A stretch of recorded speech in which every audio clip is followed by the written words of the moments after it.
A lot of this isn't going to make sense to you, and I'm sorry about that. I'm just going to start at the beginning, with the house.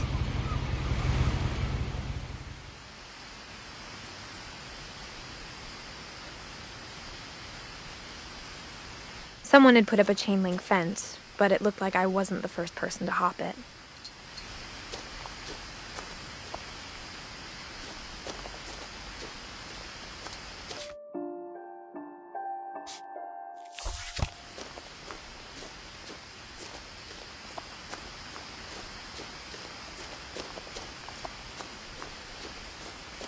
I lived here until I was 11, but I wasn't allowed inside half the rooms.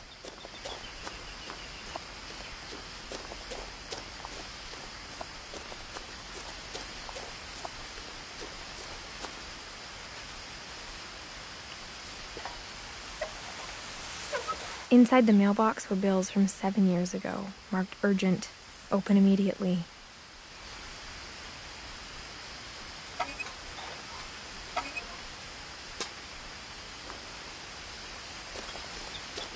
I hadn't been back since my brother Lewis's funeral.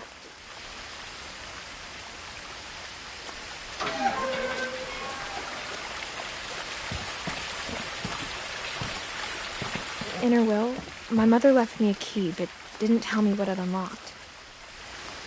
Maybe she thought I'd know, or she thought that the mystery would be enough to bring me back.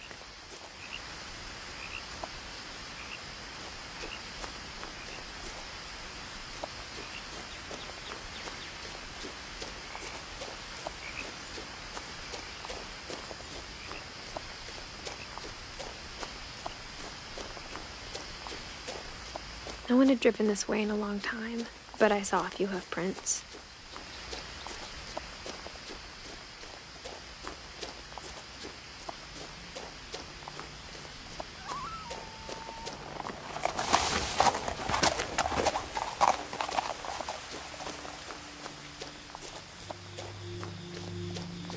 The truth is, even after I inherited the house, I never thought I'd come back to it. But now I had questions about my family that only the house knew the answers to. The house was exactly like I remembered it, the way I'd been dreaming about it.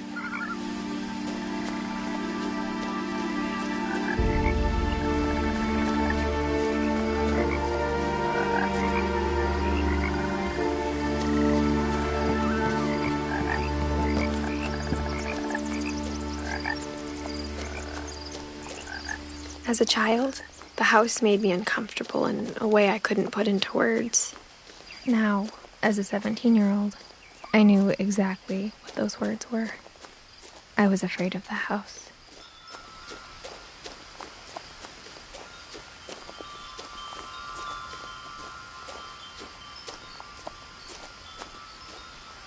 The house felt like it had always been here. Even the swing set was older than my mother.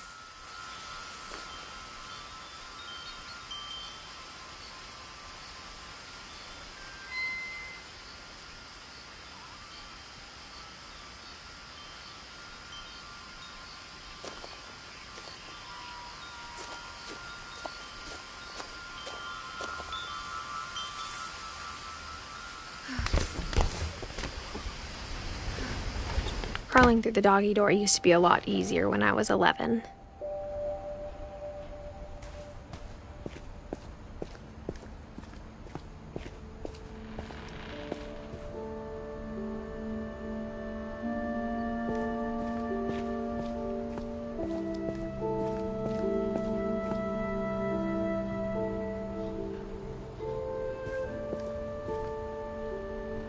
The power had been turned off the night we left.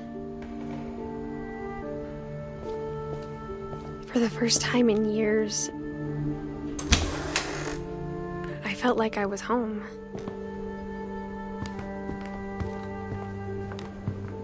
But instead of a family, there were just memories of one.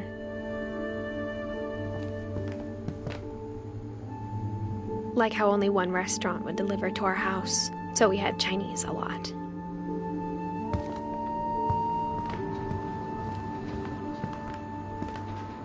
Or how after Louis started working at the cannery, we all got sick of eating salmon. Except our cat, Molly.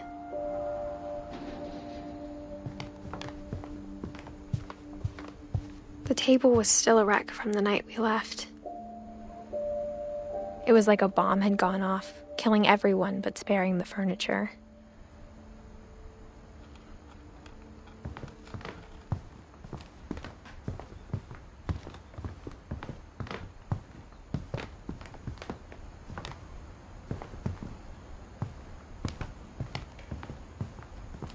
Nothing in the house looked abnormal. There was just too much of it, like a smile with too many teeth. Even the fireplace had a story.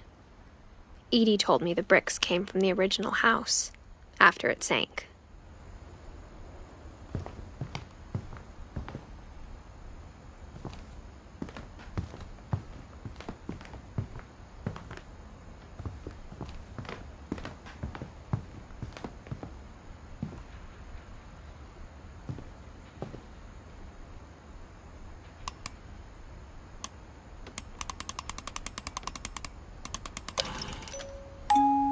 Great-Grandpa Sven built a music box for Barbara, along with the rest of the house.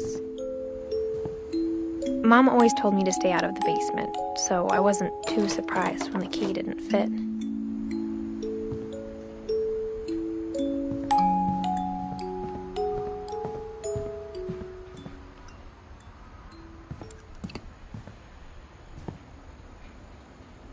My mom wasn't much of an optimist, but she never stopped believing that my brother Milton was alive.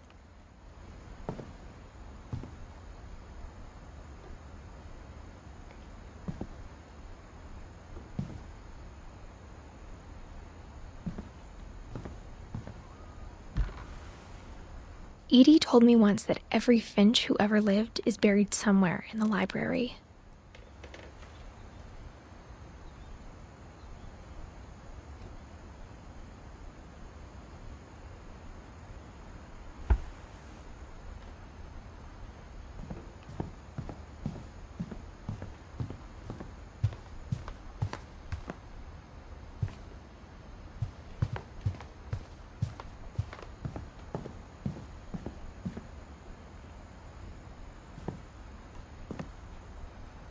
After Milton disappeared, Mom sealed up all the bedrooms.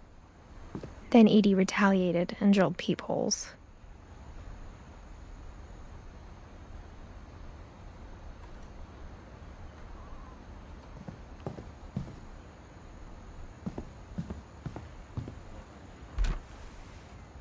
Molly always seemed like a girl I could imagine being friends with, if she hadn't died in 1947.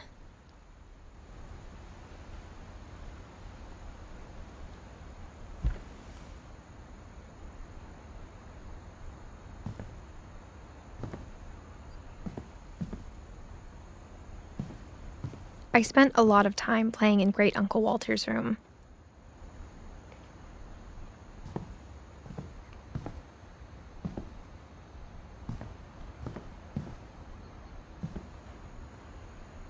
I think my mom sometimes regretted not sealing it up.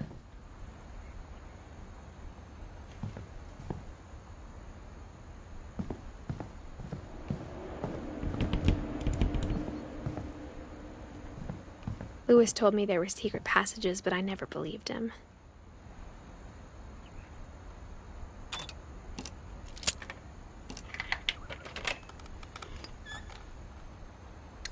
Turns out, my mom was really good at keeping secrets. Now it was time to find out what my mom had been afraid of.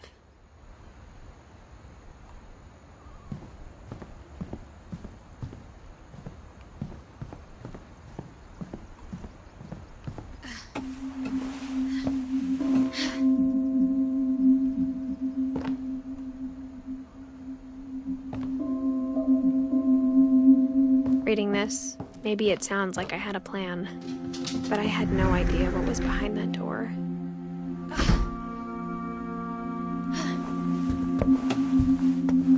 Just like I had no idea where all this was gonna lead.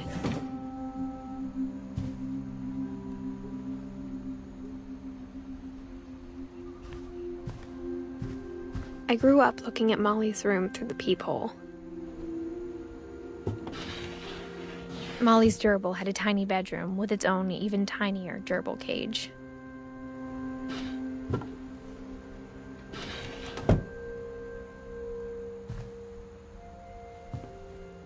Being inside for the first time, I felt like I'd stepped behind a painting.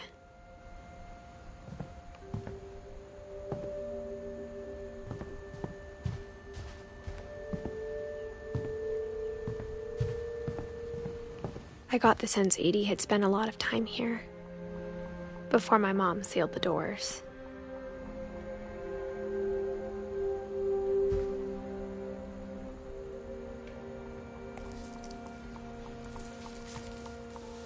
December 13th, 1947.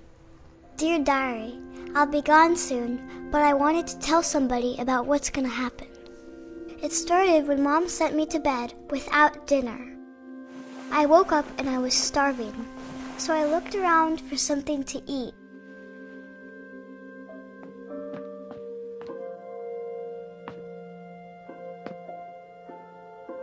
The gerbil food was dry, but I didn't mind it.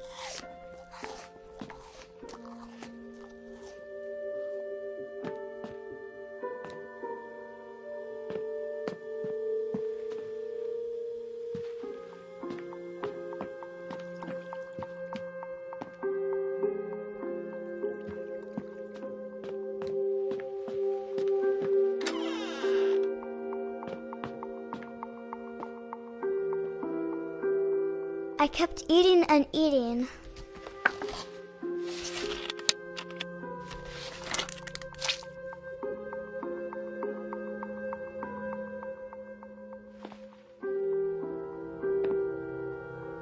I ate a lot of things that night.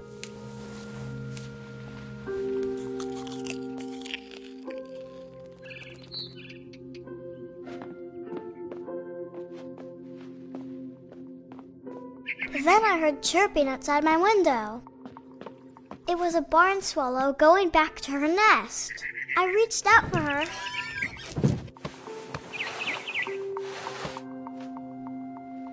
And suddenly, I was a cat.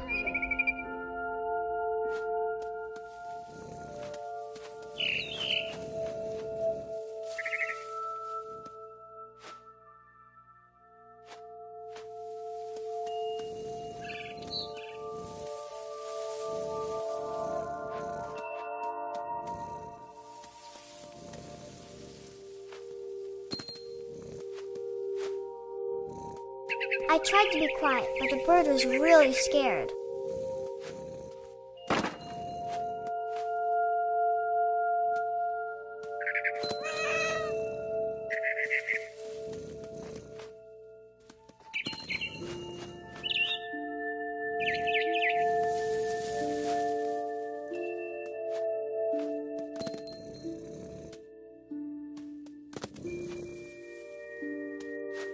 Mom and Dad didn't even look at me.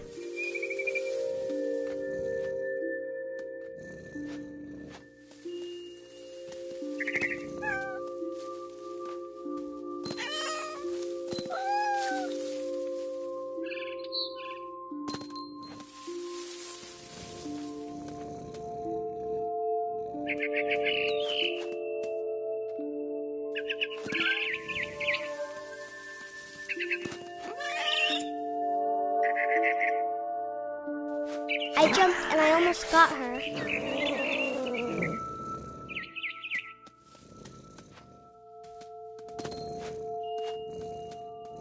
I could tell she was getting really tired.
Now I was up in the big tree. I promised Dad I wouldn't climb it anymore. All I cared about was eating that mama bird.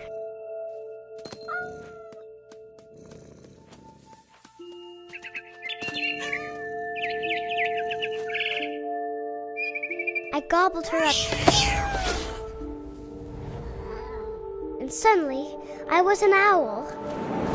First, all I heard was the wind. Then I heard little teeth nibbling in the grass.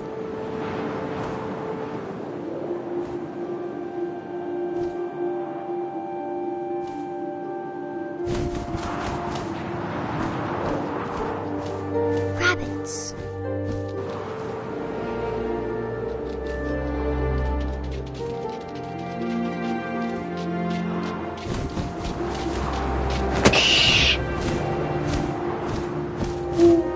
Imagined his face looking up and seeing mine through my talons. I swallowed him up, and I didn't chew one bit. Then I flew off to find something bigger.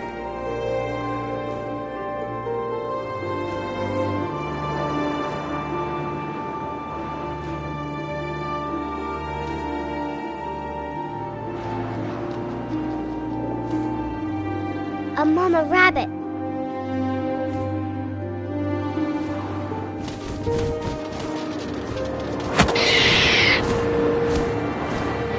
She was almost too big to carry.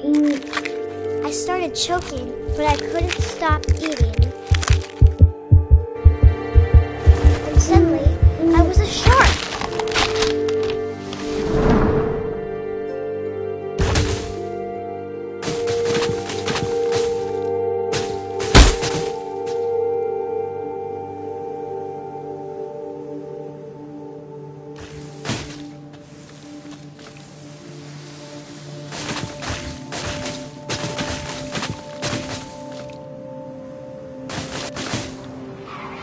I rolled off a cliff and into the ocean. Now, I was hungrier than ever.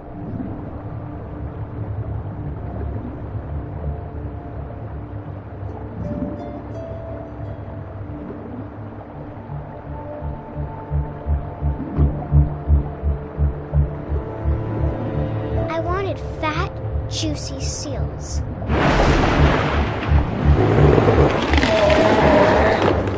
I tore off her flipper, and it tasted really good.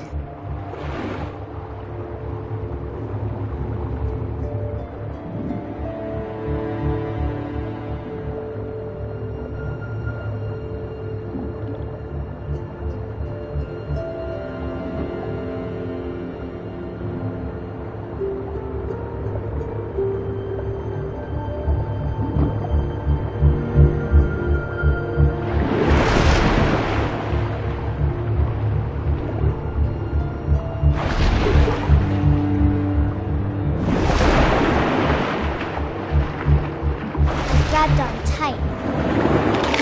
But I was so hungry, I jumped out of the water. When I opened my eyes, everything had changed.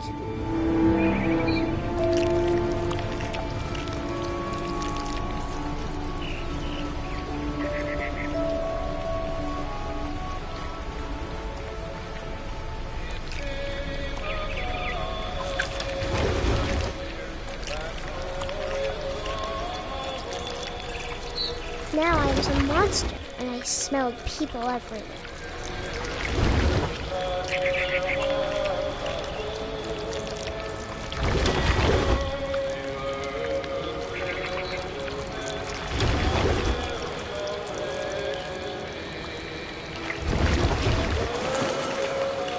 was big, and I moved real quiet.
Passenger, I was still hungry, and to cross the water I smelled something new, something I had to have, so I swam towards it.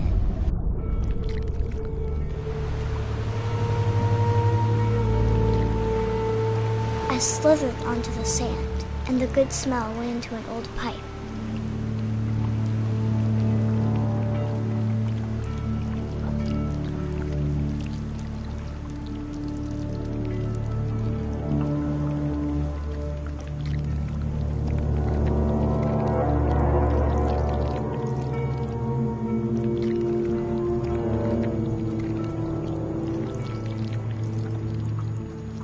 I got closer and closer.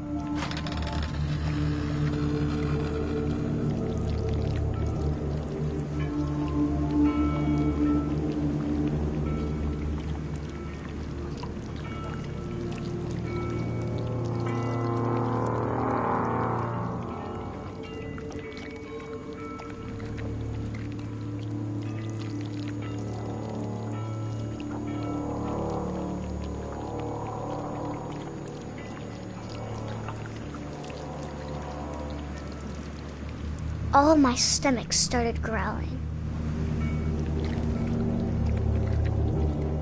And suddenly, I was me again. I held my breath for a long time, but I couldn't hear anything. I think it's waiting for me to fall asleep. But it's not going to wait much longer. It needs to feed, and we both know I will be delicious.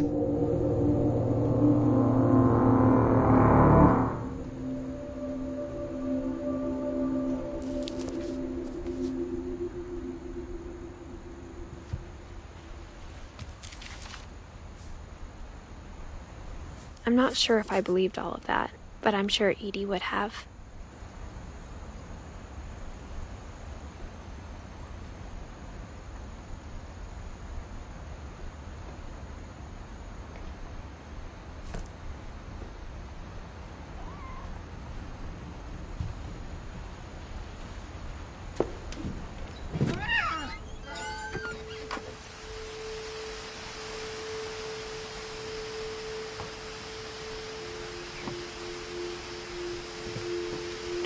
This will be obvious later, but my mom never told me any of these stories. Edie would have, but Mom didn't like bringing up the past. Though, when we adopted a stray kitten, she was the one who named it Molly.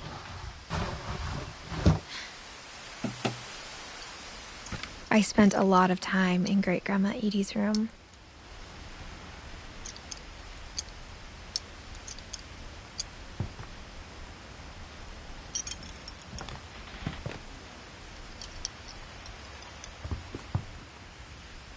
Louis died a week before we left, but Edie had already started to memorialize him.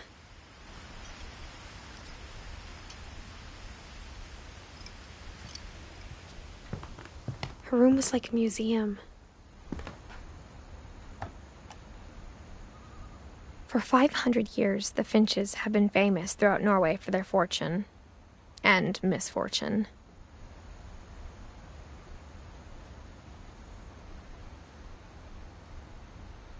Odin Finch buries the latest victims of the family curse, his wife Ingeborg and their newborn son, Johann. On January 7th, 1937, he set sail with his family and his house, hoping to leave the curse behind. But 40-foot waves off the coast of Washington send the house and Odin to the bottom of the sea. Odin's daughter Edie, with husband Sven and baby Molly, step ashore on their new home, Orcas Island. Odin Finch is the first to be buried in the new family cemetery. His daughter Edie is already dreaming of a new Finch house.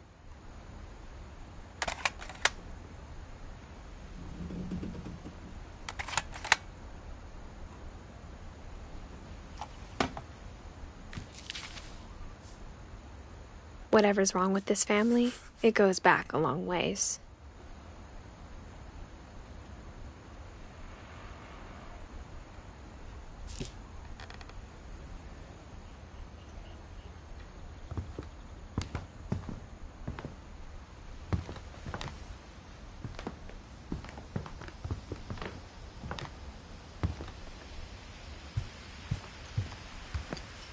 Edie gave a big interview about a mole man living under the Finch house.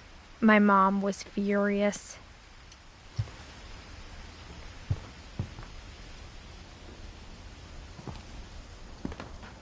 When Edie told people Sven was killed by a dragon, she could also have said he was building a dragon-shaped slide that collapsed.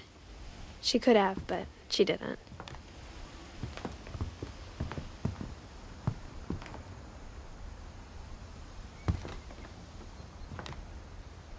Even in her 90s, sometimes Edie seemed a lot younger than my mother. The only trace Grandpa Sam's first wife Kay left on the house was the pink bathroom.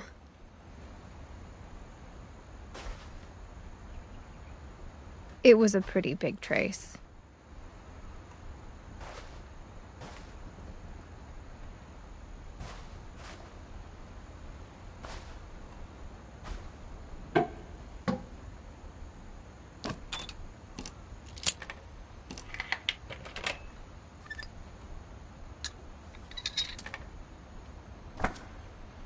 There's a secret in this bathroom.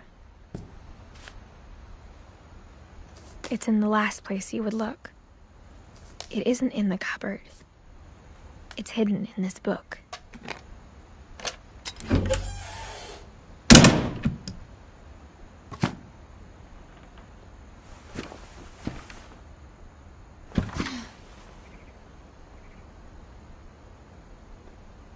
Sven gave Sam an old camera he'd refurbished. He never put it down.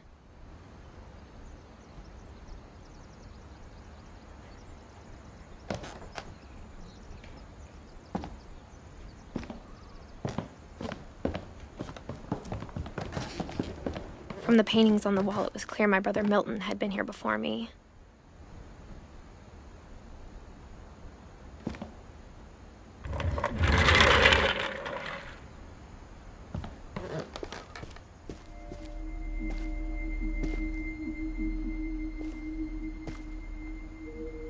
I knew Grandpa Sam had a twin. And that he never talked about him.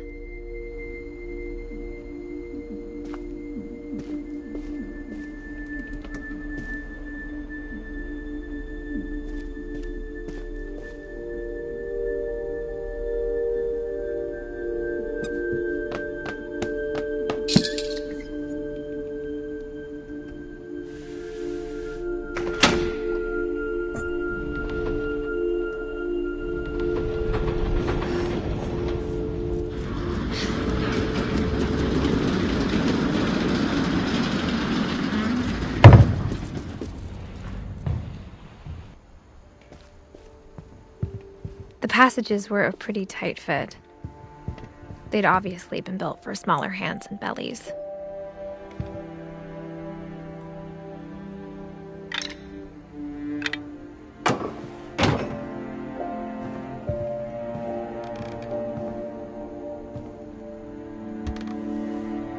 Barbara was a child star for 2 years. until America grew out of it.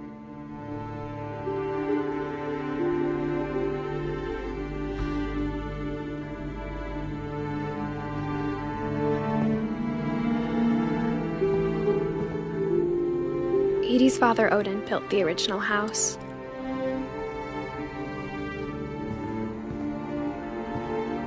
Whenever people ask me about my family, the first thing they always want to know about is Barbara.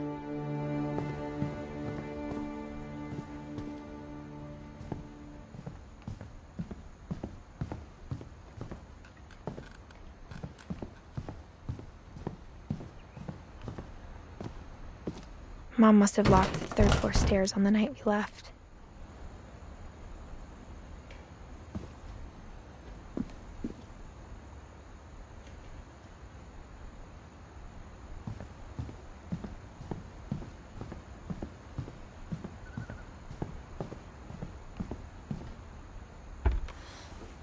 As a kid, I just assumed every house had peepholes and sealed rooms you weren't allowed inside of.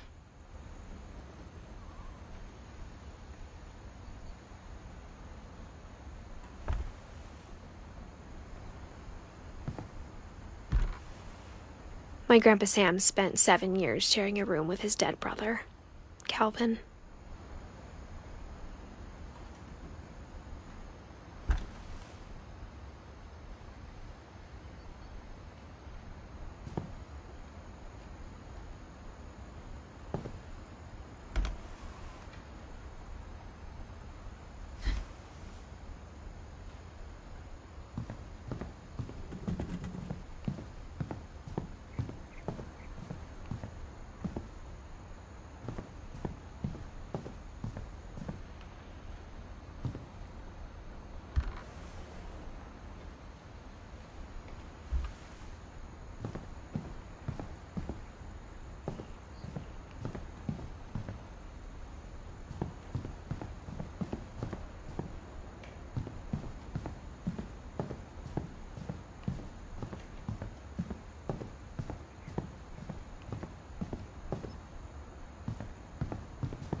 Growing up, I always thought of Barbara as a child star.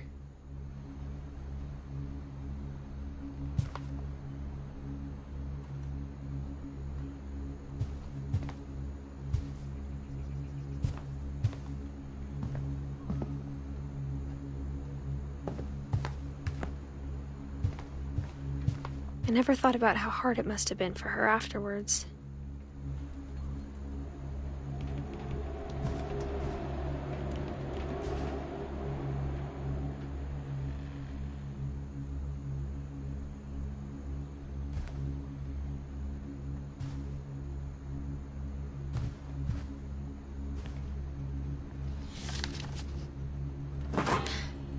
Of all the stories people wrote about Barbara's death, I'm surprised Edie saved this one.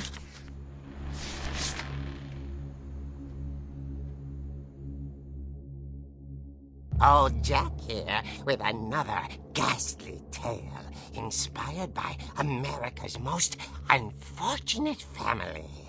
I'm calling it The Surprise Ending of Barbara Finch. As a child star, Barbara was famous for her scream. Now at 16, she was all washed up. A has-been. But in a lucky break, she'd been asked to perform her signature scream at a local convention for monster movie fans. It was just the boost her career needed. Unfortunately, her scream hadn't aged well. Getting better. I think you just need the right motivation. Her biggest fan and current boyfriend, Rick, was about to demonstrate when... Now that was a great scream. It was Barbara's father, Sven. He'd slipped into a table saw and had to be rushed to the emergency room. So Barbara got stuck babysitting her youngest brother, Walter. Her convention comeback was cancelled. Okay, I'm hearing frustration, but I'm not hearing terror. What if I tried... A gang of hoodlums in Halloween masks have been terrorizing Orcas Island tonight. Police are urging residents to... That came from the basement. You're right!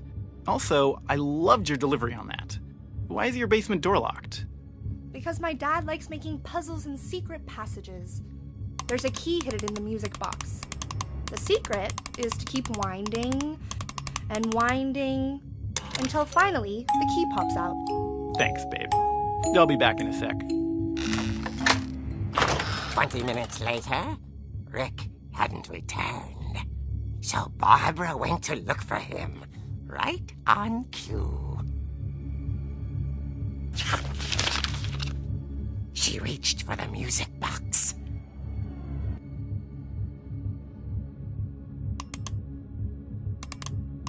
And as she wound the key, she listened for Rick, but the house was silent.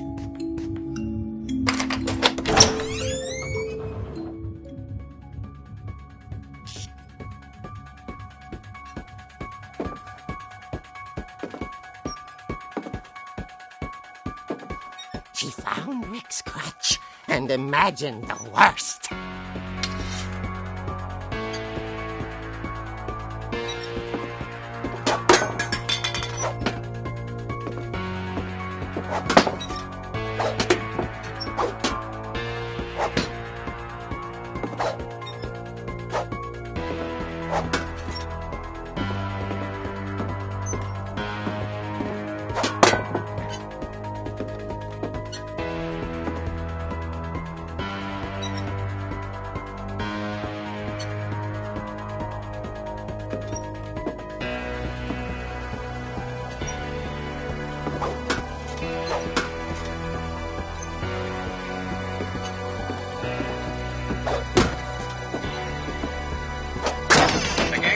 The infamous Hookman killer, Dr. Carl Hamill, who impaled and then ate his family 10 years ago tonight.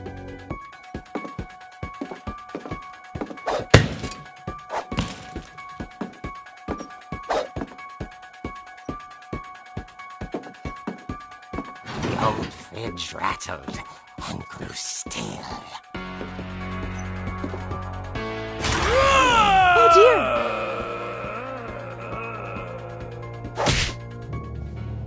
Oh! Rick? Barb, relax. I was just trying to scare you to help you find your scream. Well, I'm not scared, Rick. I'm furious. Then act furious. All I'm getting from you now is that you're hurt and confused and you... She threw him out, but she kept a little something to remember him by. Barb, have you seen my other crutch? And she was still holding it when she fell asleep watching the late picture show. Hours later... Barbara! Walter, what's going on up there? Ah! Okay, I'm coming up, but if this is a trick, you're dead, Walter.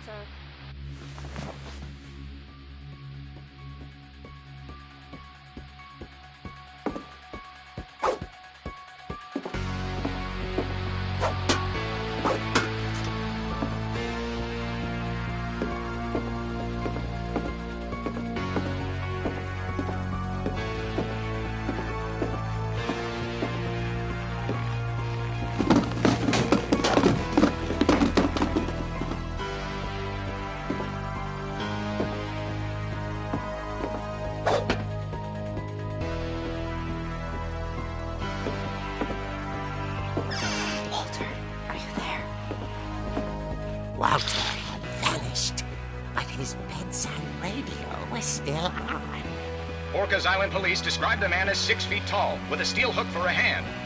Residents are urged to lock all doors and windows and notify the police of any suspicious activity. Barbara turned, saw the hook man, and was speechless. He was quite smashing.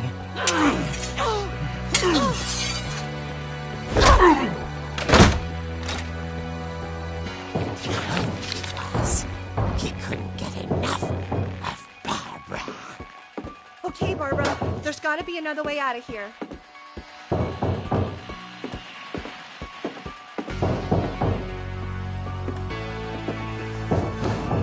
That night, she played her part beautifully.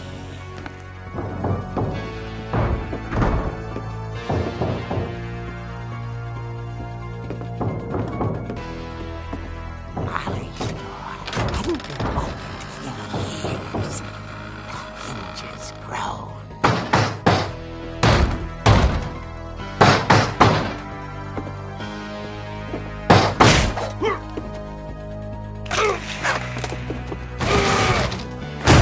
He wasn't moving, but she sensed the story might not be over yet.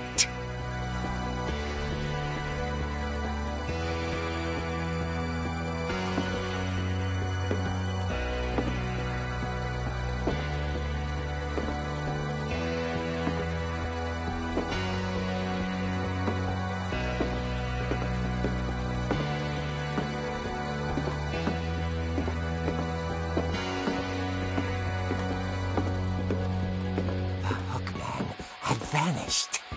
She listened for his breathing, but all she heard was...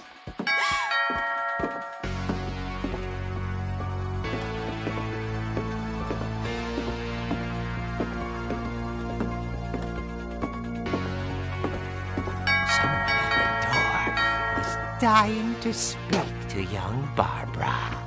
At the door, she heard whispering. It was coming from inside the house.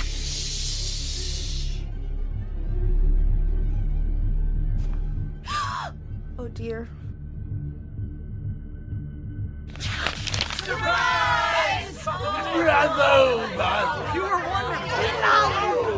monsters had come to surprise her. For Barbara, it was a dream come true. Then she saw what kind of monsters they were, and she realized what was about to happen. She was going to be famous. And with her final breath, Barbara Finch gave the performance of her life.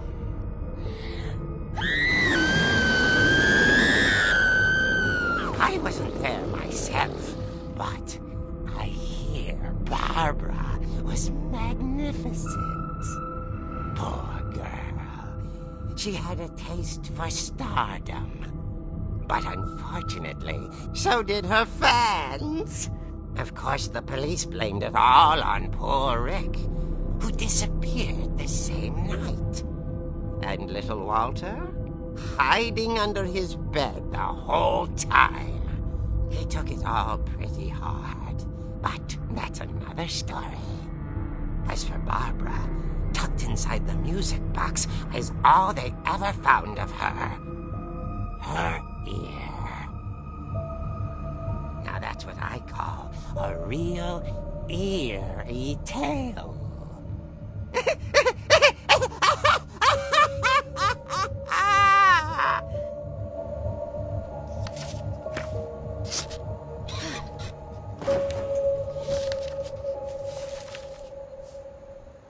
Edie told me all Barbara wanted was to be remembered, as absurd as that comic was.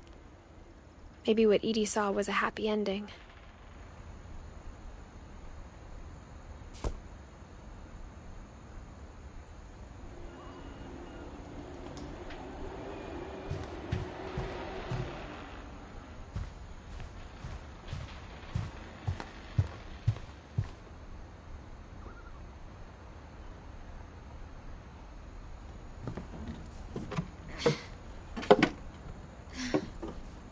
I guess now I know why Mom didn't like me playing with the music box.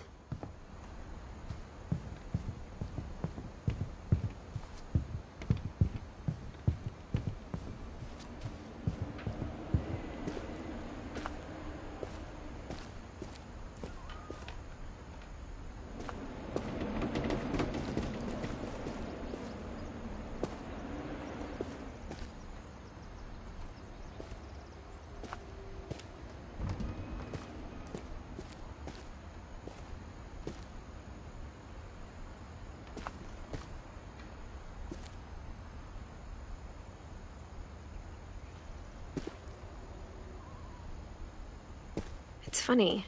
All those times I played with the music box and never found the basement key. I guess my grandpa didn't like history any more than my mom did.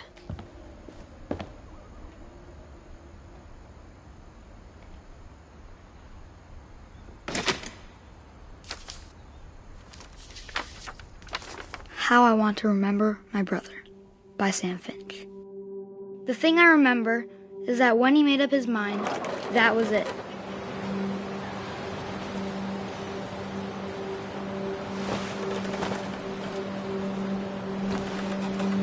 My brother said he'd die before he ate another mushroom. And he did. At Barbara's funeral, we swore we'd never be afraid again. And he wasn't. I think Calvin always wanted to fly. Sam! Calvin! Dinner's ready! Coming! But that day, he finally made up his mind to do it. I told him going around was impossible. Maybe if I hadn't said that,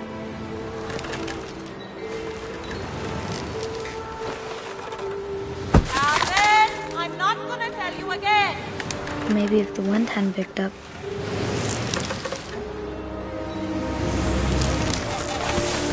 then maybe he'd still be here. But I doubt it. I think he'd already made up his mind. That's what I want to remember about my brother.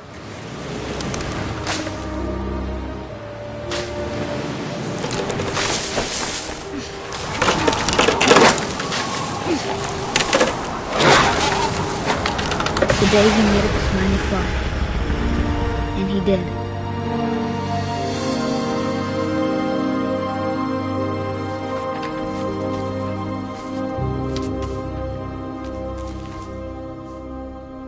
Calvin's story felt strangely familiar. When I was younger, I remember trying to do the exact same thing.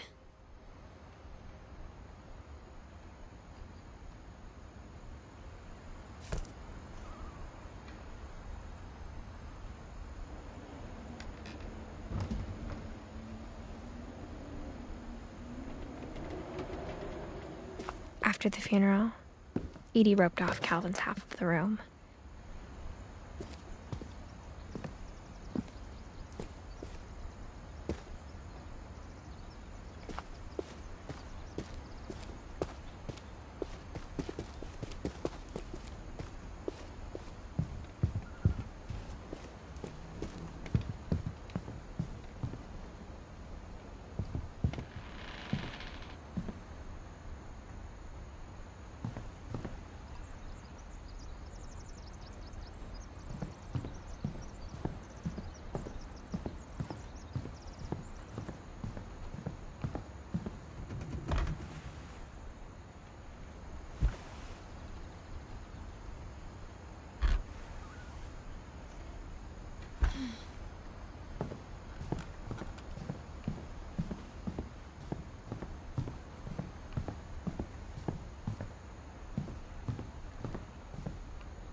A lot of things got left behind in the whirlwind of that last night.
Mom said the basement was off limits, unless I wanted another tetanus shot.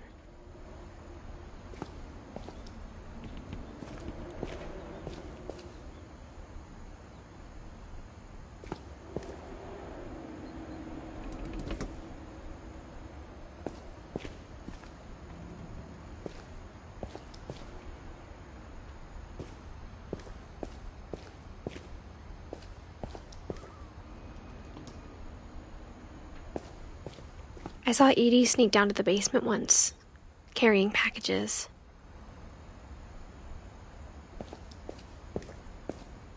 I thought maybe she was hiding presents.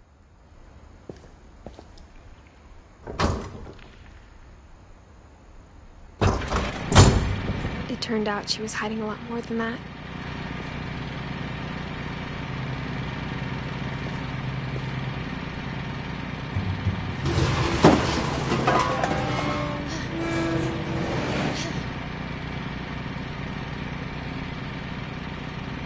I remember asking Mom once about where Walter had gone. She said after Barbara died, he got as far away as he could. If there's a pattern in all these stories, I think it's that none of us has gotten very far.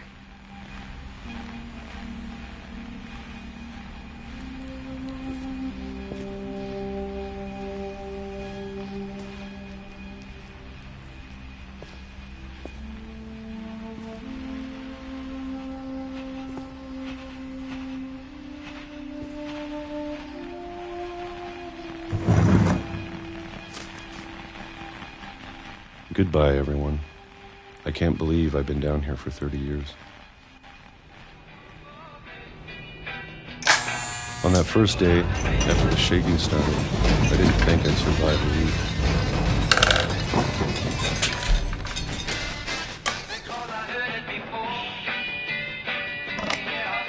But after a few days, I settled into a routine. That's what kept me sane. Having a schedule, living for today. I always expected to be dead tomorrow. But if you wait long enough, you get used to anything.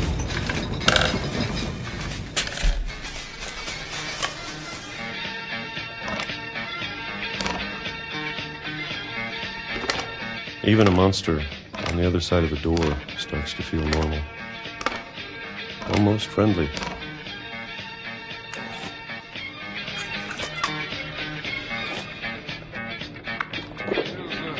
And then one day, everything just stopped. Whatever that thing was, it was gone. Maybe it got tired of waiting. Or maybe I just got tired of being afraid.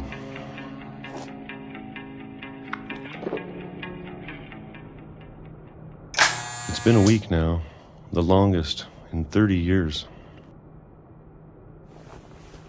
I'm done waiting. I have to leave while I still can.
I know it's out there, somewhere. Whatever killed Barbara and Molly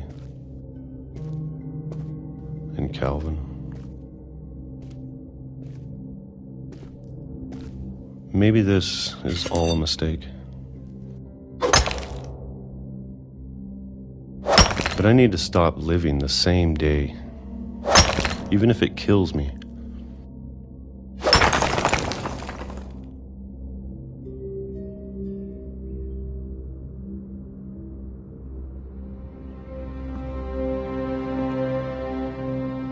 Whatever's out there, I want you to know I'm ready for it.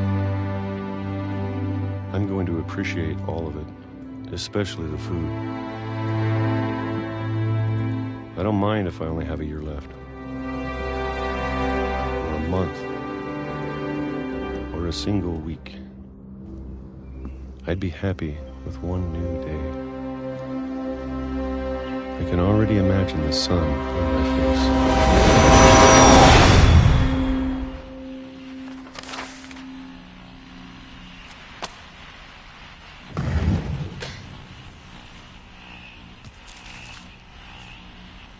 Walter died when I was 6. I can't believe my mom never told me he was down here.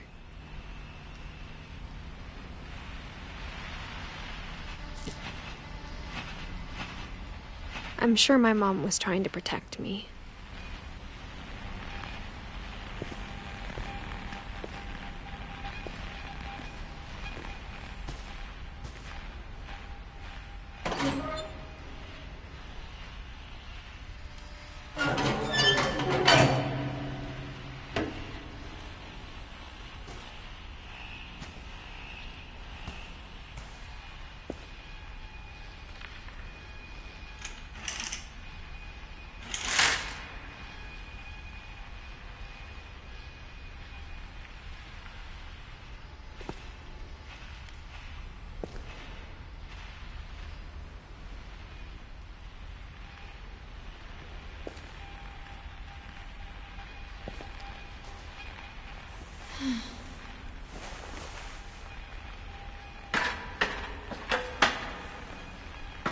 Maybe she was afraid I'd end up like Walter.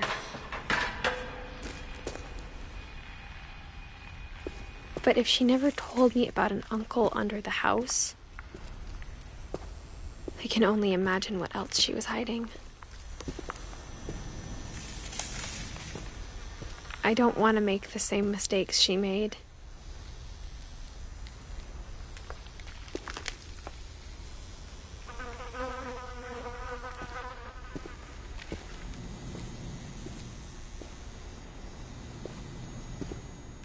Trying to bury something that's still alive.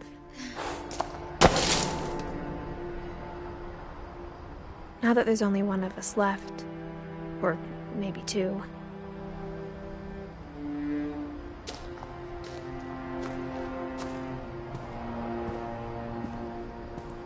I thought it was time I heard the stories for myself and found out what happened to everyone else. But now I'm worried the stories themselves might be the problem. Maybe we believed so much in a family curse, we made it real.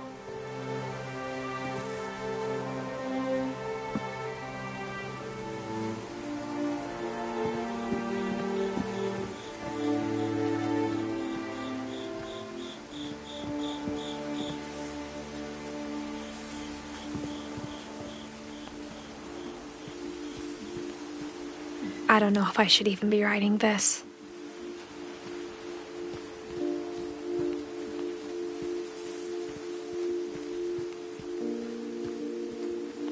Maybe it'd be better if all this just died with me.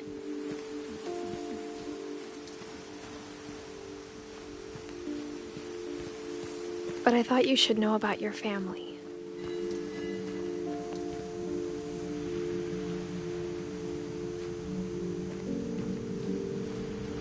And the history you're a part of.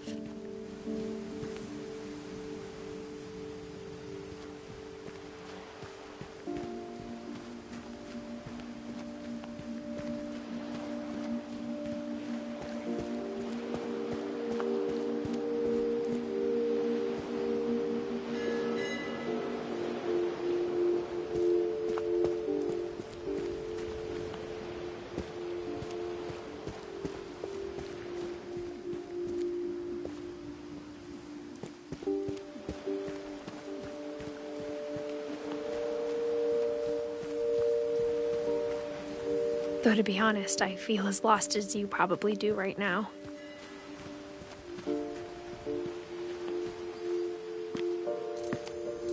I think the people in these stories believed them, for what that's worth.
And when you look at the house, that history of imagination and stubbornness and madness, any of it seems possible.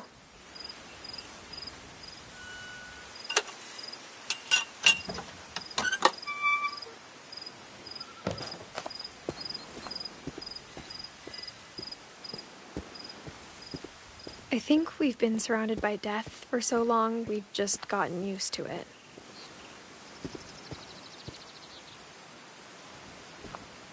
What kind of family finishes building a cemetery before starting the house?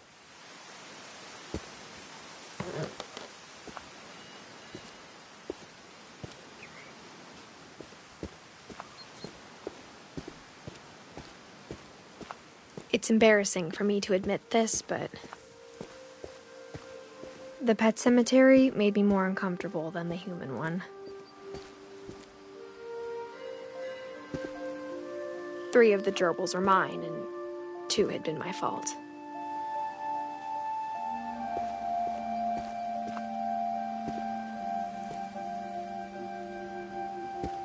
Sven built the house, but it was Edie who designed the cemetery.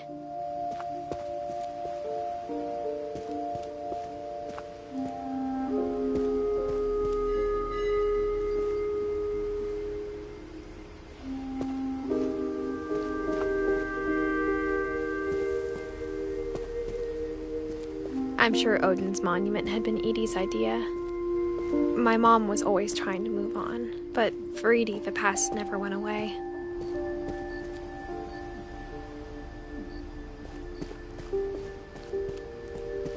She could see it poking out of the water at low tide.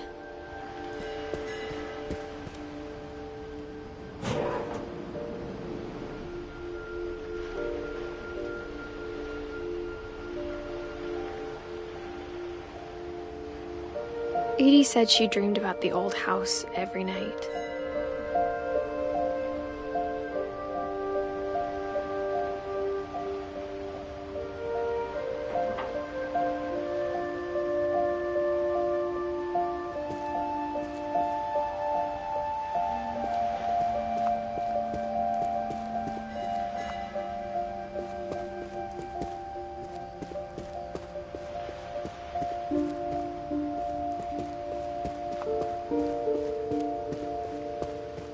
Edie's side was always easier for me to understand.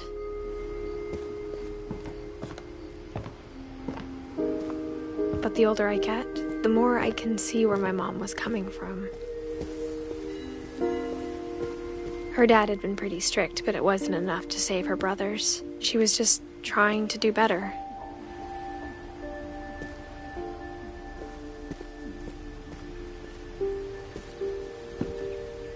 She lost 2 of her brothers, just like I did. I get why she tried so hard to protect us.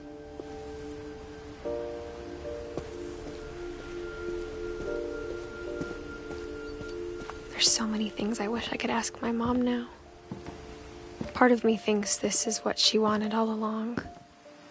For me to come back someday and find everything out for myself.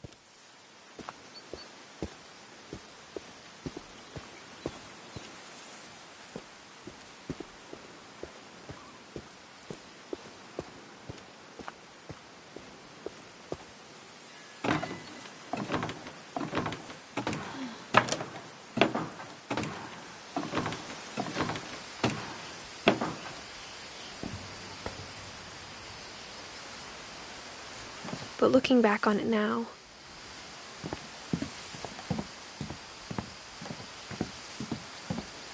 if she told me there was going to be so much climbing, I never would have come when I was 22 weeks pregnant.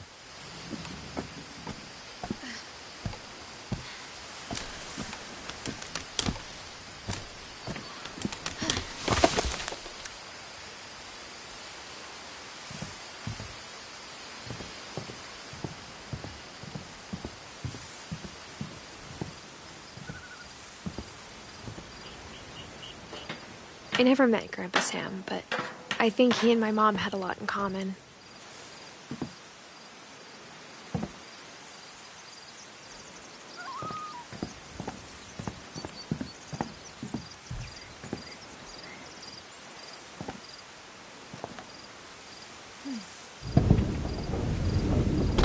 They were both pretty intense.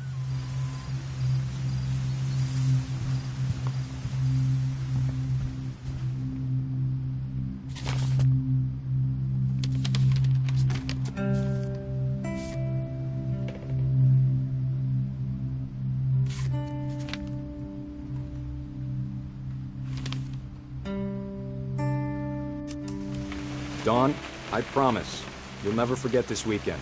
Yes, sir. These memories are gonna last a lifetime. Perfect. It's gonna rain the whole weekend, isn't it?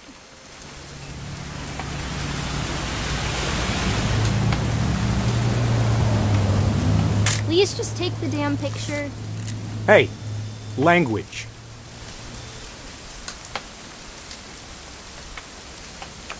I will never forget this weekend, Dad. That's this. Okay, got it.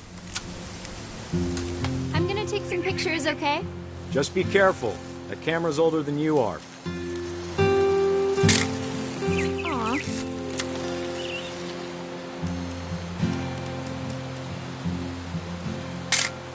You're right, Dad. It's starting to clear up. Still freezing, though. Definitely should not have drunk all that coffee.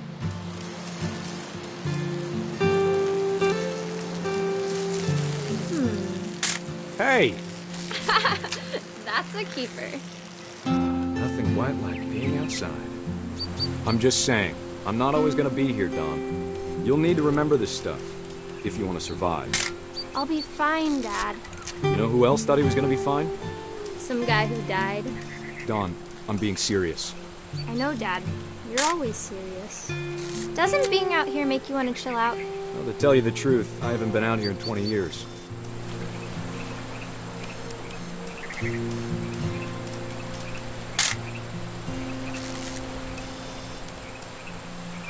Last time I was with my brother Calvin. Man, that was... Dad!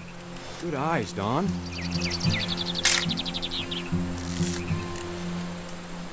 Before you take the shot, let me get a picture of you.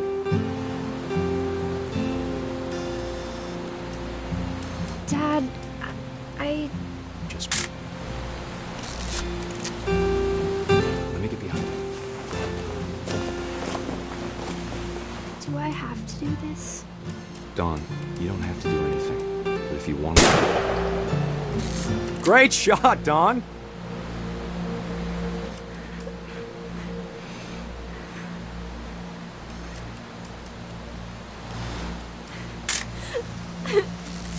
proud of you, Dawn. Always remember that, okay?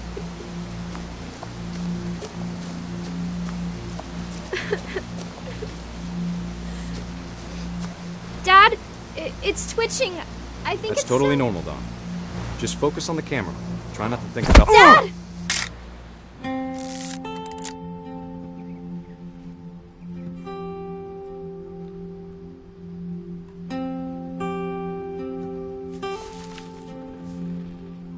Of all these stories, that's the one I wish most that my mom had told me.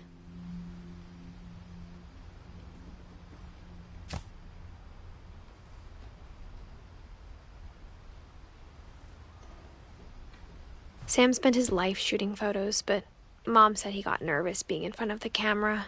I guess we're all afraid of something.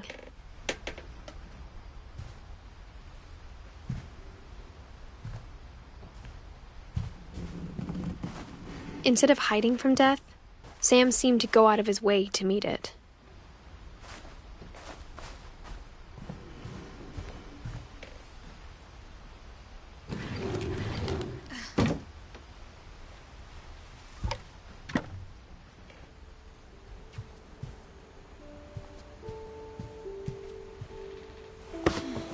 After Sam died, my mom and Edie got really close.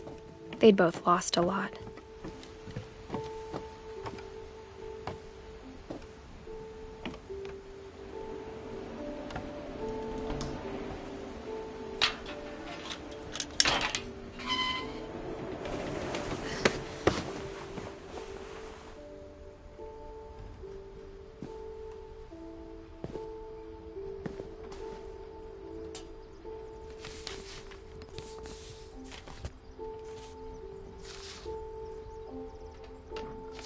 Dear Kay, do you remember the way Gregory used to laugh when he thought he was alone? Like something funny was happening, but only he could see it.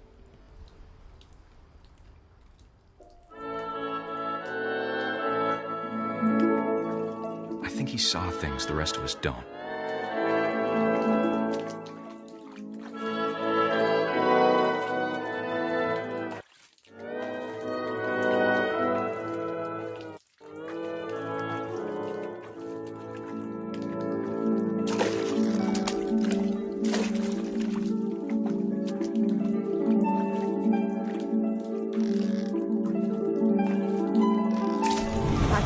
Gregory, it's time to... Hold on, sweetie. Hello? Sam, I told you I don't want to talk right now. I wonder what he saw.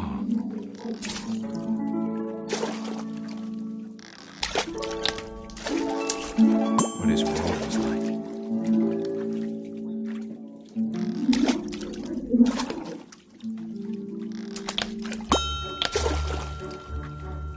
He reminded me so much of Calvin.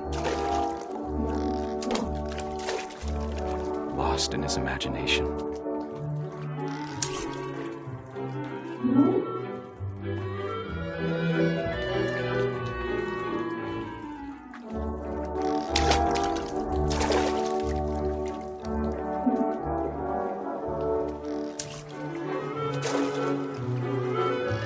Whatever it was, he saw.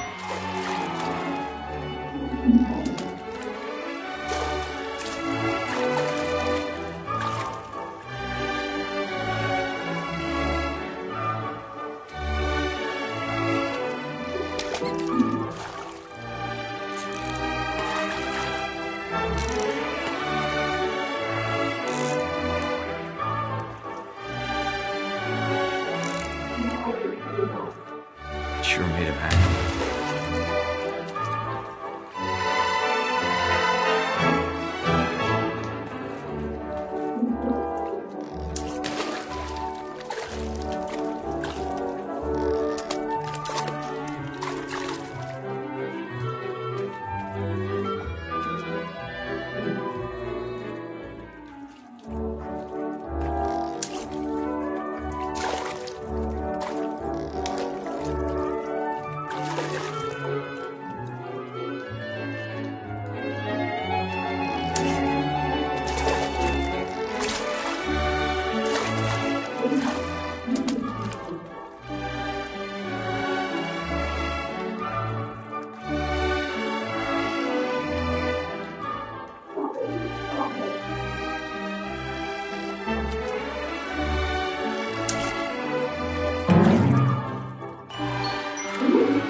silly it sounds.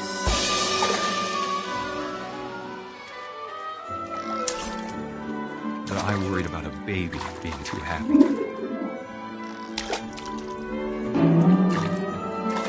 But I could feel him slipping away. Sorry about that, Gregory. I know you did everything you could. Maybe if I hadn't called that night. Damn it. Hold on, I don't want Gregory to hear this.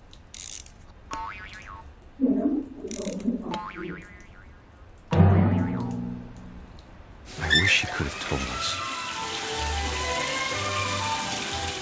about the world he saw.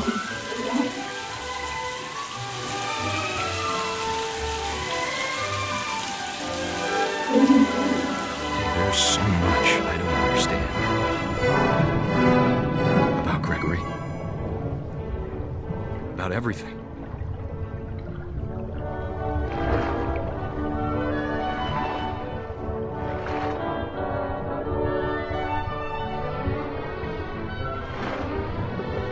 But I know what happened wasn't your fault.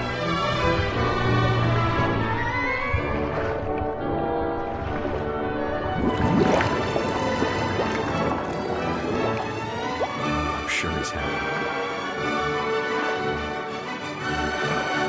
And he'd want you to be happy too.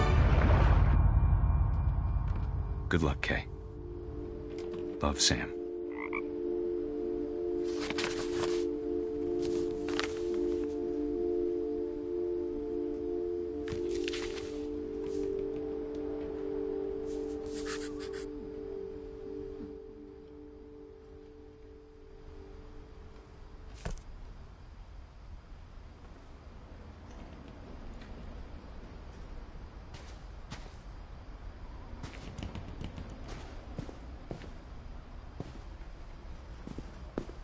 I can't imagine my mom ever writing poetry, and yet...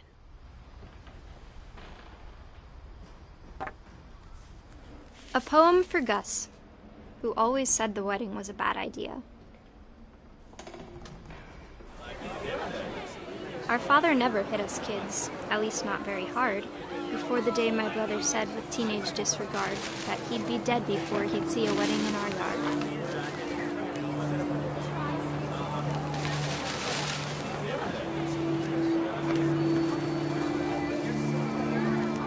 My father made him come, of course, but Gus stood far apart, just flew his kite and bottled up the storm inside his heart.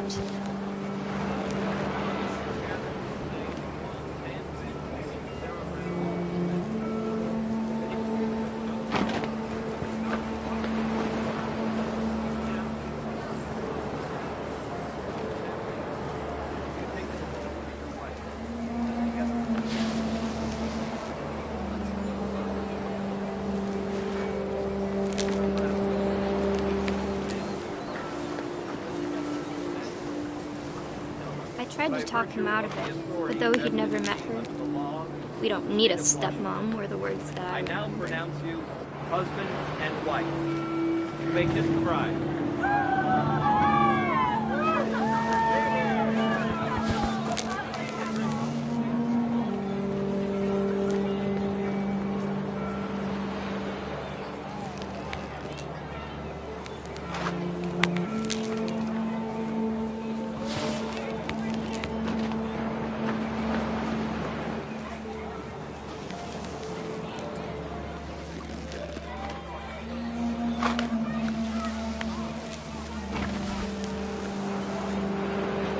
When the time for photos came, Dad ordered him to Come here. But Gus declined, and as a sign held up his middle finger.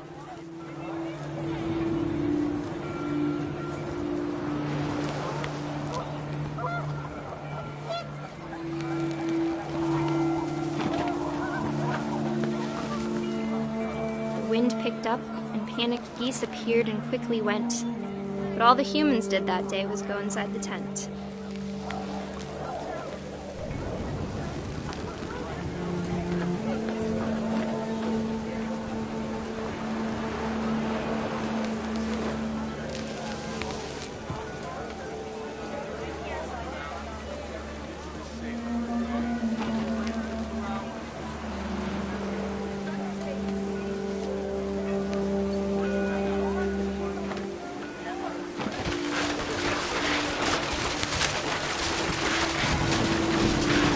rain came down in buckets then, but no one seemed afraid that nature might destroy the tent our dad had crudely made.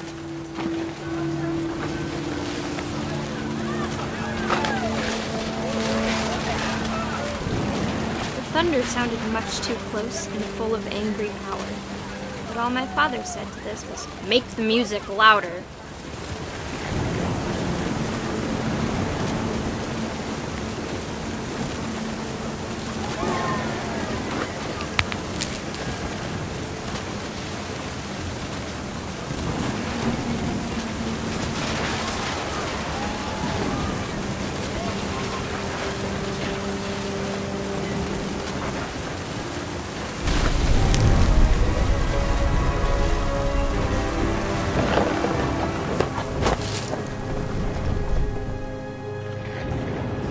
I wish that I could truly say I thought about you on that day.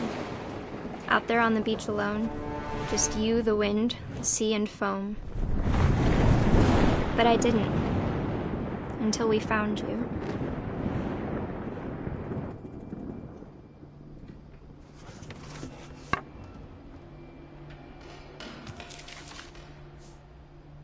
She never talked about him, but Mom told me once if I was a boy, they were going to name me Gus.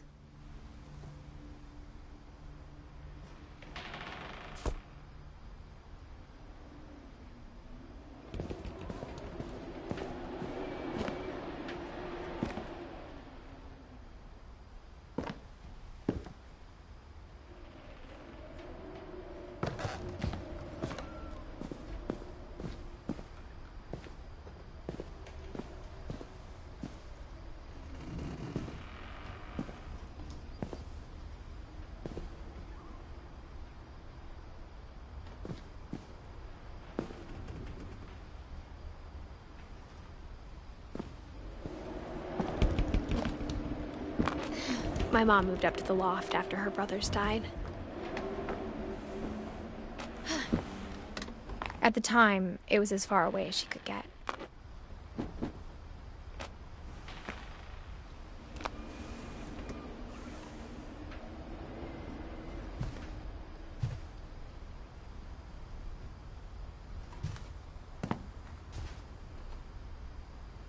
She spent a summer building houses in Calcutta, where she met my dad, Sanjay.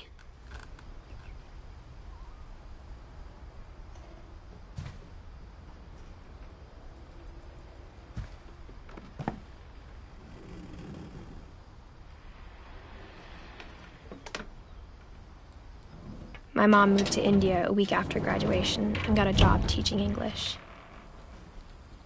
Louis was born a year later.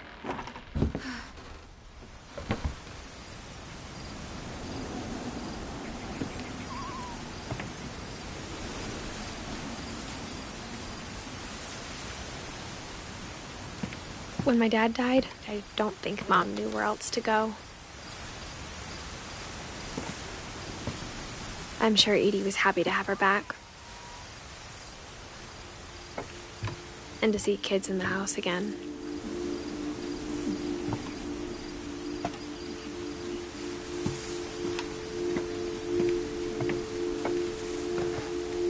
The house had to get a little bigger, but Edie was used to that.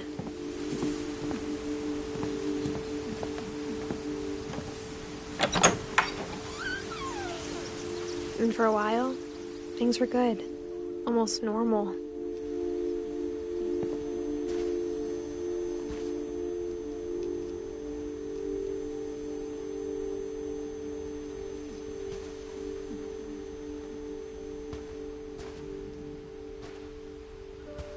But it didn't last.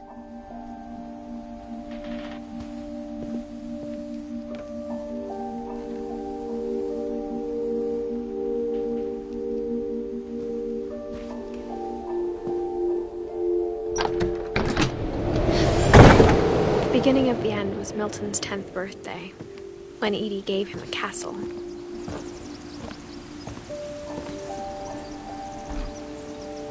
After Milton disappeared, the only thing he left behind was a room full of paintings.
Milton Finch in The Magic Paintbrush.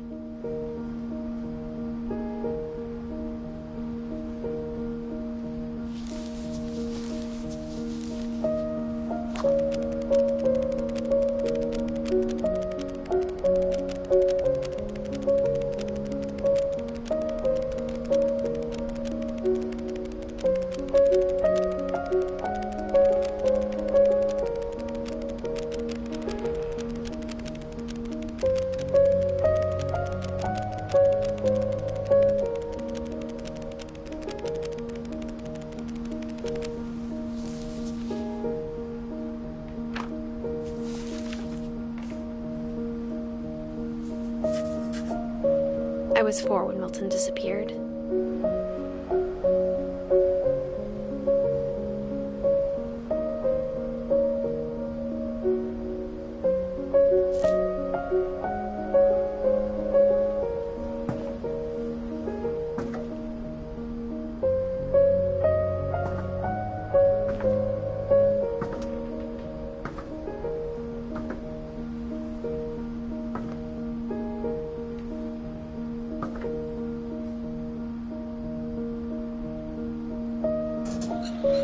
Mom spent months searching for my brother. Then she sealed the doors.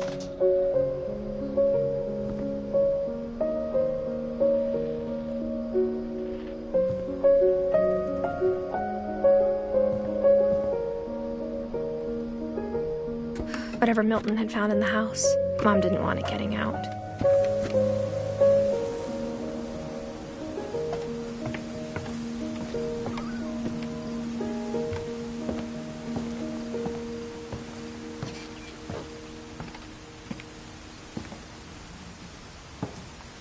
Mom definitely blamed Edie, but I think Louis blamed himself. After he graduated, he just spent more and more time in his room, until Mom got him a job at the cannery. Everyone always told me to stay out of Louis's room, except Louis.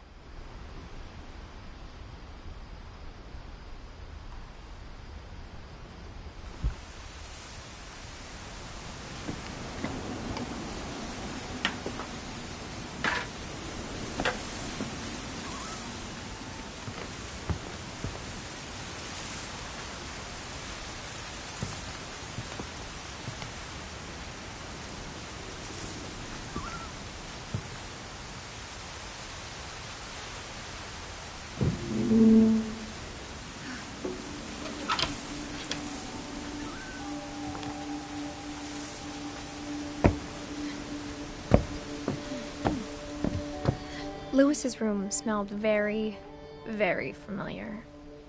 That part of him lived on.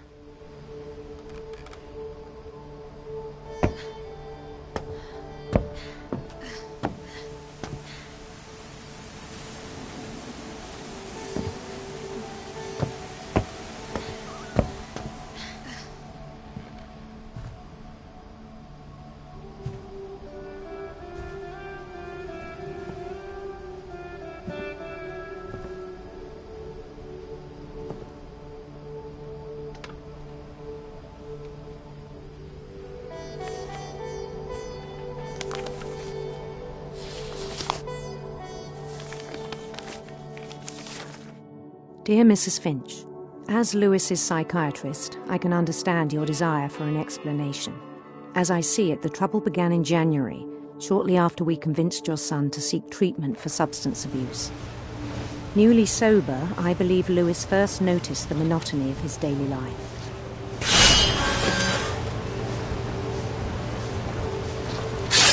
He kept working at the cannery, but he withdrew part of himself. In our sessions, I saw the same behavior. His mind began to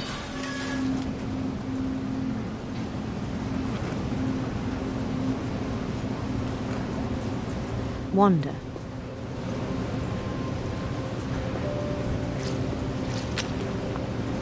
I asked him to describe it.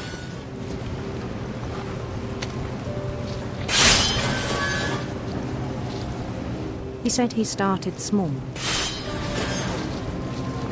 imagining a labyrinth. He'd feel his way about. Then something moved. Bats. And toads.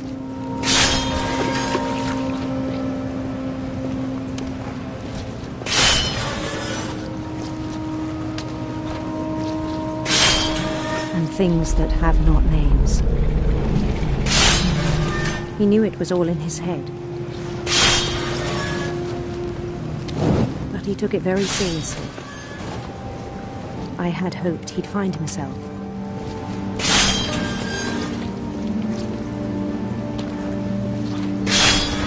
But he found something more. I worried about him then, daydreaming at the cannery. I spoke with his boss. But he said Lewis had become a model employee. Methodical, tireless, focused. Like a whole new Lewis. So I let him go on.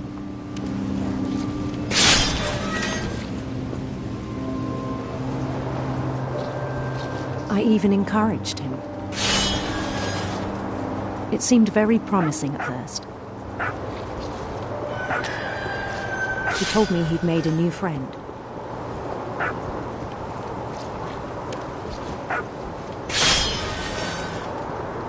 On the edge of a city he named Lewis Topia. He built the city up slowly, brick by brick.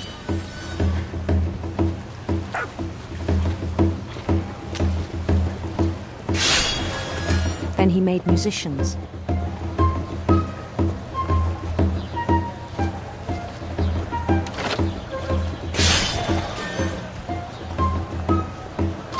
And songs for them to play. He talked about starting a band.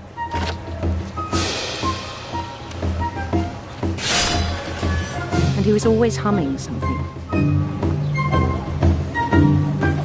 Every day his imagination grew stronger.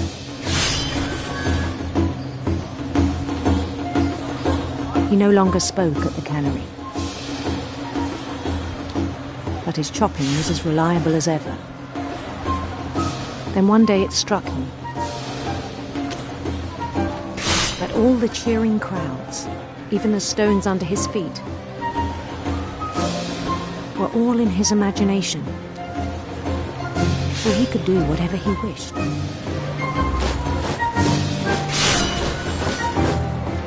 He held an election for mayor. And he won.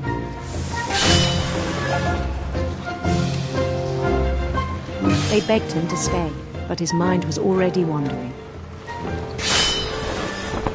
It became a game for him.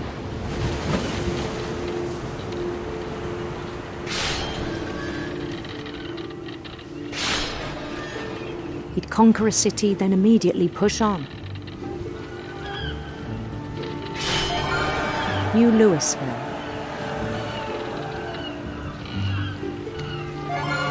St. Louis. He started drifting away from our reality.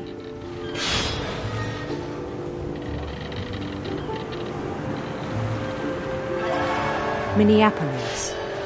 Until one day he forgot to go home from the cannery. Even as his mother pleaded with him, part of Lewis kept sailing on.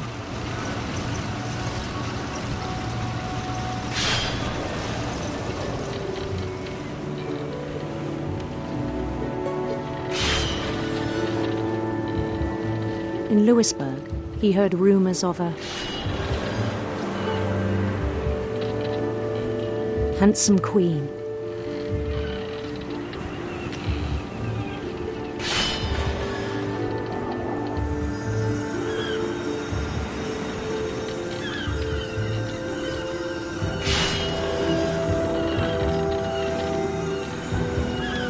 The queen was on her own quest for radiant rainbows.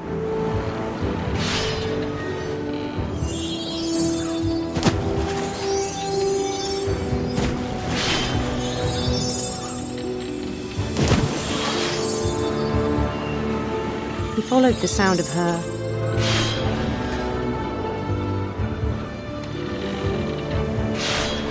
silver harp.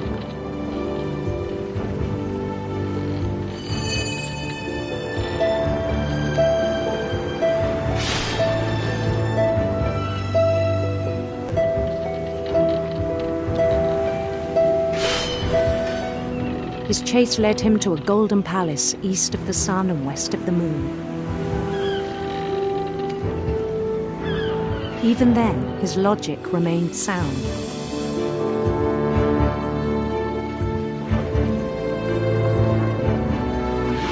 He knew the world was all in his imagination.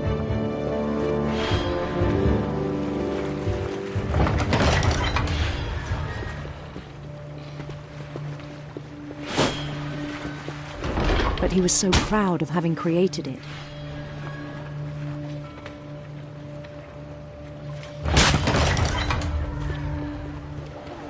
In his own eyes, he'd become something greater than a king.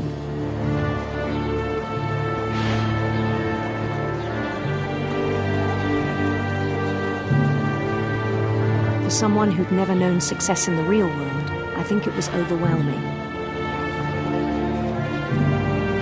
And then it struck him that the real Lewis was not the one chopping salmon, but the one climbing the steps of a golden palace.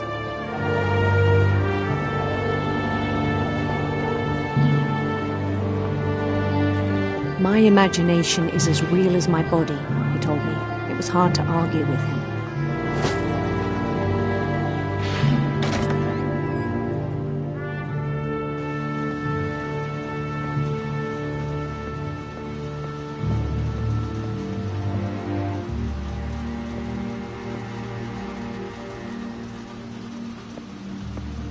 He began to forget the world we know.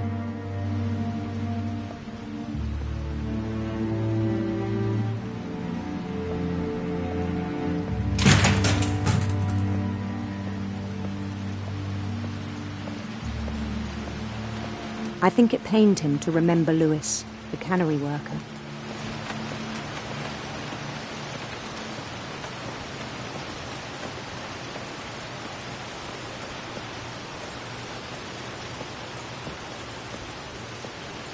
He began to despise the man with a royal contempt.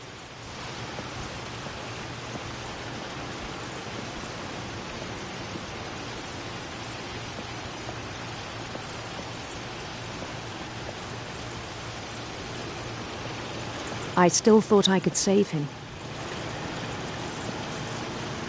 Even after he said he was being crowned king over all the lands of wonder. The palace would be packed with his companions.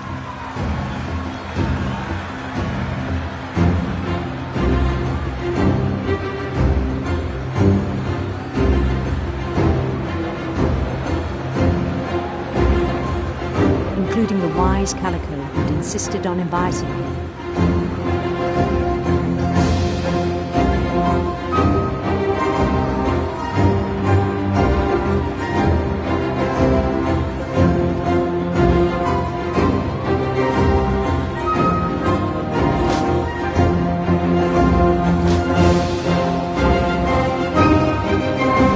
His queen waited, holding his crown.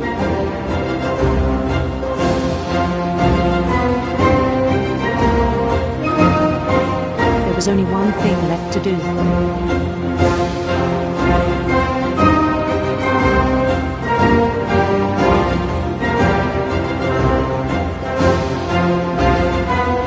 Bend down his head.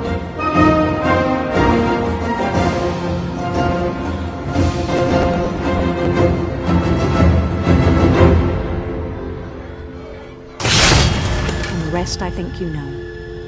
Mrs. Finch, your son was a kind man who will be missed by all of us who knew him.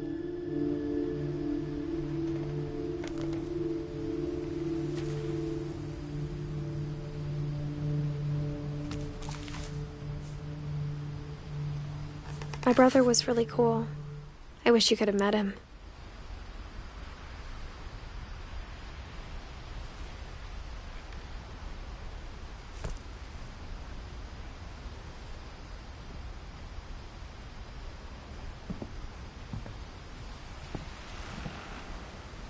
Louis and I spent a lot of time playing games together, but he was surprisingly bad at them. He died a lot.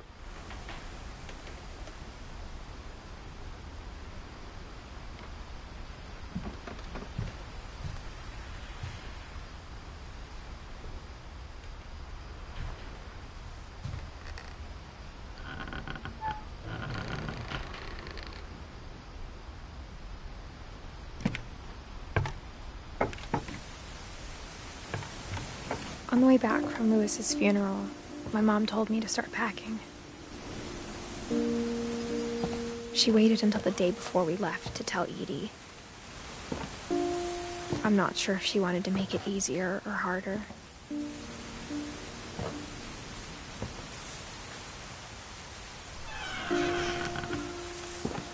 I wish we'd stayed.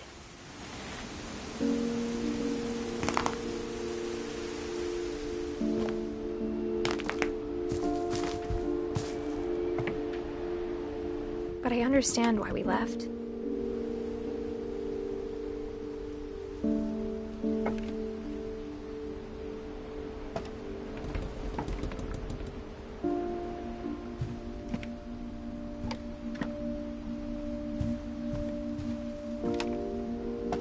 My mom ended up leaving everything behind.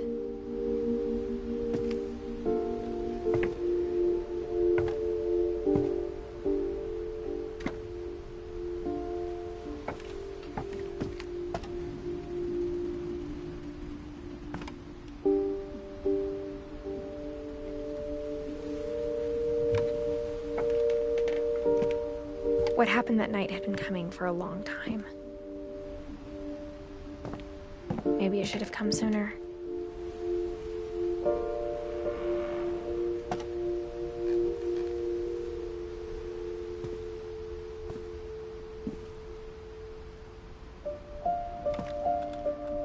But it had to end one way or another. All that's left now is to tell you about that last night.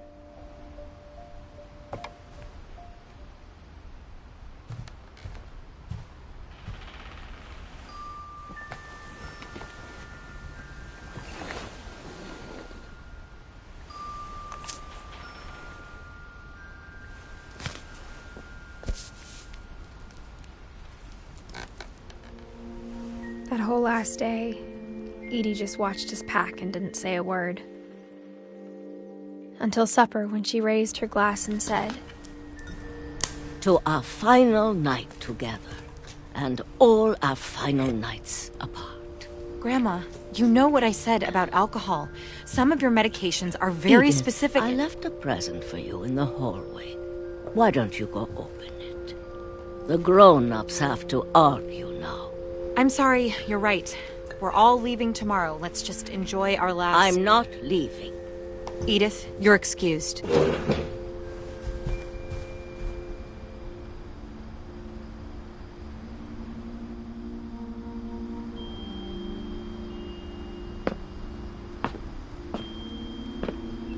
The power had been shut off that morning, but Edie always had plenty of candles.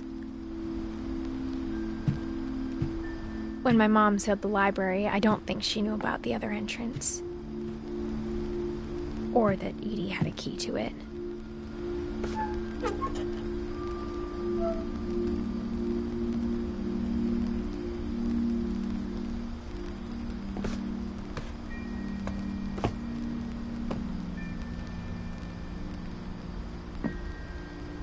That thing you're afraid of isn't going to end when you leave the house.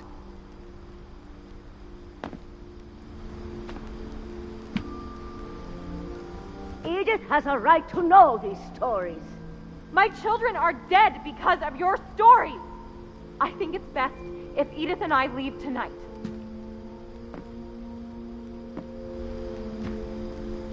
We'll have the nursing home send a van for you in the morning, okay?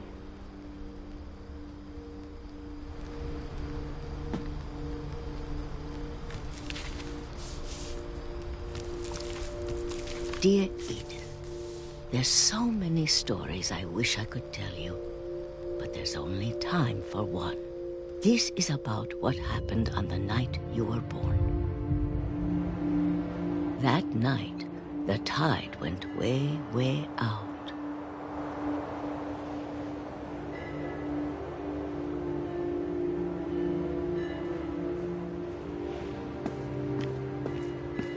It was the first and last time I ever saw the old house aground. There'd been an earthquake out in the middle of the ocean. They called it the lowest tide in 1,000 years. God, it smelled awful. You know, I've seen that house every day of my life.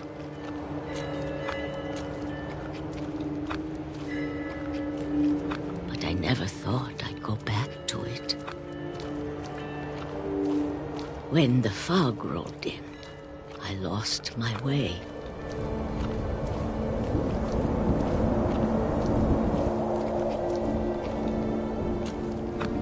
I got turned around.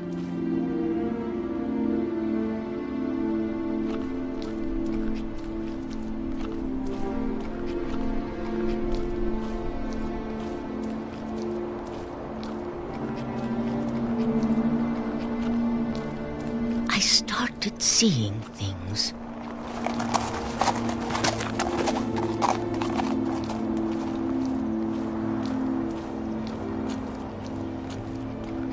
Things I'd forgotten had ever existed.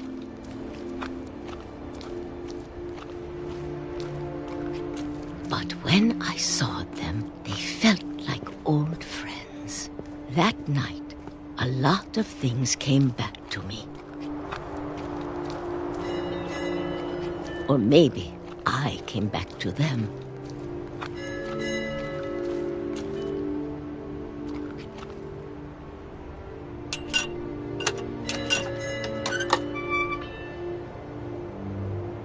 Things I can't explain, but that I need you to try and... Edith, what are you doing in here? It's mine. Edith! Mom, you're gonna rip it! Let go! I kicked and screamed, but Mom dragged me to the car.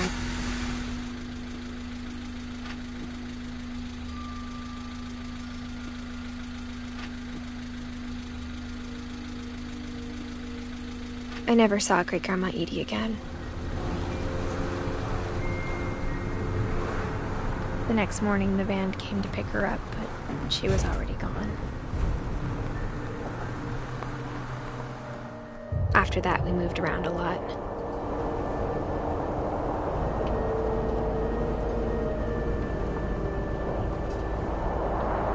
We both tried to make the best of it.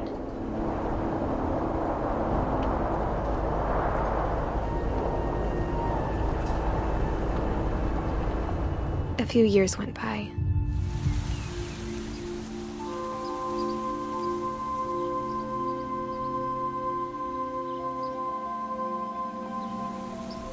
My mom didn't like to talk about it, but she started getting sick a lot. The rest happened pretty quickly.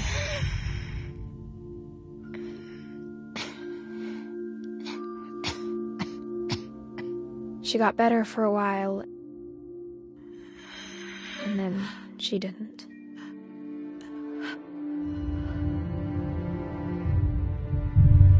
And then I was alone.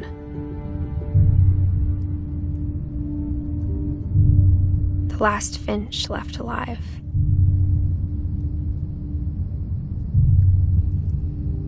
Until I found out about you. I'm still not sure what to tell you about all this. If we lived forever, maybe we'd have time to understand things. But as it is, I think the best we can do is try to open our eyes. And appreciate how strange and brief all of this is.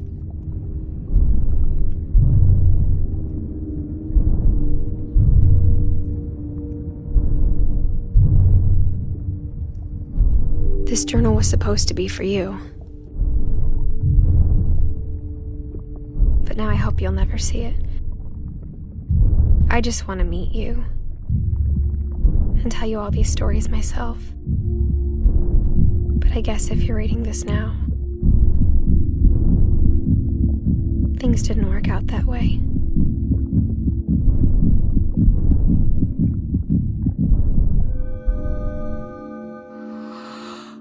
This is where your story begins.